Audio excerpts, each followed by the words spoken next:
រៀបចំផលិតឲ្យបាទបងប្អូននេះគឺជាការផលិតនៅស័ង្កសីដែកបាទស័ង្កសីដែកពណ៌នេះគឺពណ៌បែកស្វាយបាទពណ៌បែកស្វាយជូនបងខាងនៅចំចៅអរគុណច្រើននៅការកំងនឹងបន្តការកំងហើយបងទៀតនៅស័ង្កសីដែកដែលចេញពីរោងចក្រយើងគឺប្រេនស័ង្កសីដែករបស់យើងគឺប្រេនម៉ាក JP បាទបងប្អូនកំងមុនទទួលបានមុនបាទស័ង្កសីដែកយើងមានកម្រាស់ចាប់ពី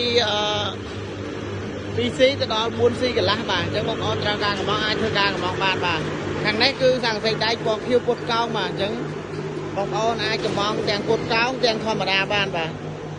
គឺយើងមានតមានជ្រីមានអីមួយសពសម្រាប់ធ្វើការកំងអញ្ចឹងបងប្អូនកំងមុនទទួលបានមុនបាទនេះគឺជាការធ្វើតការធ្វើជ្រីគឺយើងនៅខាងនេះអញ្ចឹងបងប្អូនអាចធ្វើការកំងទាំងតទាំងជ្រី